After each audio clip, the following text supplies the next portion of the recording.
His name was Eren Yeager, and this is not just his story. This is the story of a question humanity could never answer. What would you sacrifice for freedom? Inside the walls, people called it safety, and called it a prison, while others lived quietly, and questioned everything. Why are we here? Why are we trapped? Why does no one fight back? Even as a child, it wasn't normal. He didn't just want to survive.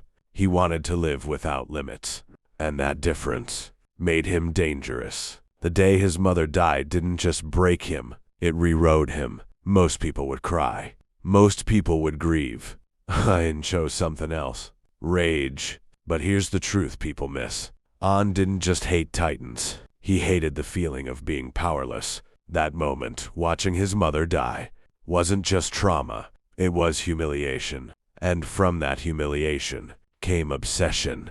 During training, Eren clashed with everyone, not because he was arrogant, but because he refused to accept limits. When instructors told him to follow orders, he resisted.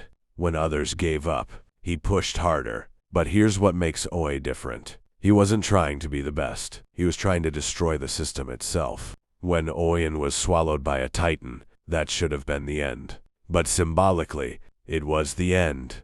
The boy who believed in simple revenge died there. What came back was something more dangerous. A person who could become a monster and justify it. Imagine hating something your entire life, only to become it. That's Uwan.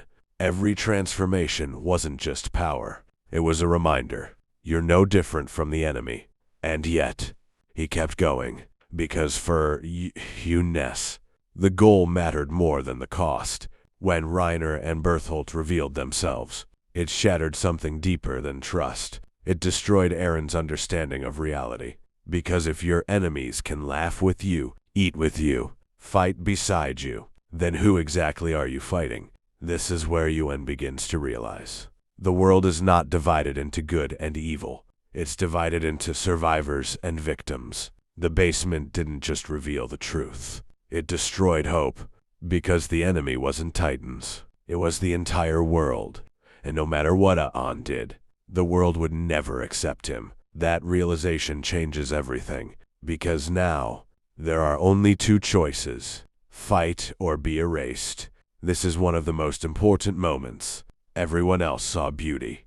An saw a battlefield. Armin saw freedom. And saw enemies. That difference is everything. Because at that moment, Win stopped dreaming and started calculating.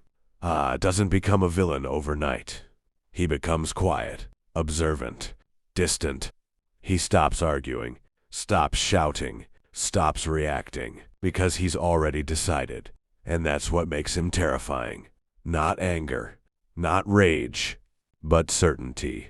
When Oyen infiltrates Marley, he sees children, families, normal lives, and for a moment, he understands them. But that understanding doesn't stop him.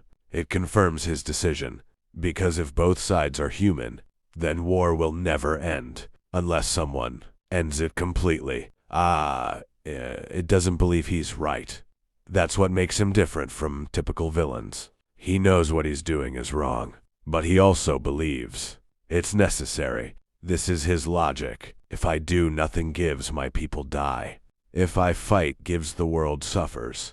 If I destroy everything, it gives, my people live. So the question becomes, whose life matters more? When the rumbling begins, it's not chaos, it's silence. Massive footsteps shaking the earth, clouds splitting, the sky darkening, people running, screaming, praying.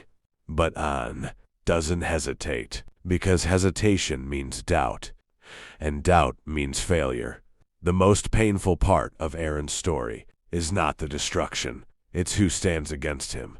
Mikasa, Armin, the people he wanted to protect, are now trying to kill him. And yet, never fights them with hatred, because deep down, this was always part of the plan. Uin didn't just want to win, he wanted to lose. Not completely, but in a way that would unite the world, end the Titan curse, make his friends heroes. He became the villain, so they wouldn't have to. When Mikasa kills Un, it's not victory, it's tragedy. Because for the first time, Un is free, not from enemies, not from the world, but from the burden of his own choices. And Yeager was never meant to be understood, because his story forces us to face an uncomfortable truth. Maybe, in the same situation, we would have made the same choice, not because we're evil, but because we're human. Freedom isn't given, it's taken. And sometimes, the price is everything. If you enjoy stories where the villain isn't just evil, but understood, then this channel is for you. Subscribe.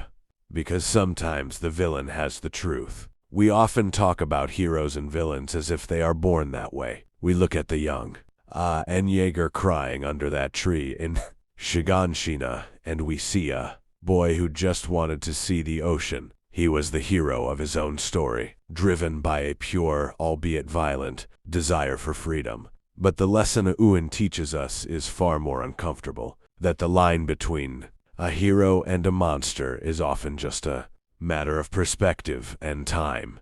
As he famously asked while looking across the sea, if we kill all our enemies over there, will we finally be free? It's a haunting reminder that when your only tool is vengeance, every solution eventually looks like a massacre. Uin wasn't just a villain because he chose destruction. He was a villain because he became a slave to his own vision of the future. In his pursuit of a world where his friends could live long lives, he sacrificed the very humanity that made those lives worth living. He became the thing he hated, Masta, Titan looming over the walls of other people's lives.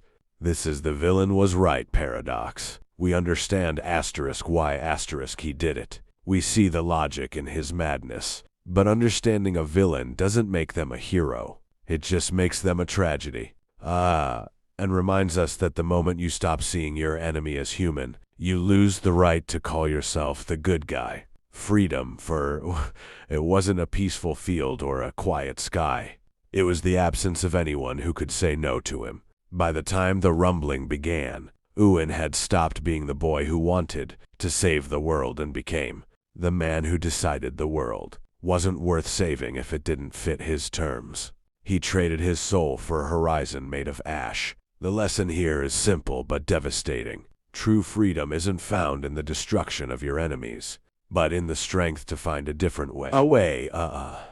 Burdened by the memories of the past and future, could never find. So, was Yeager right? Or was he just a victim of a cruel world that gave him too much power and not enough hope? Maybe he was both. He died as the world's greatest villain, but to his people he was a savior who broke their chains. As we close this chapter on Villain Was Right, remember, history is written by the survivors, but the truth is often buried with the ones who fell. Thanks for watching, and stay tuned as we dive deeper into the shadows of the stories you thought you knew.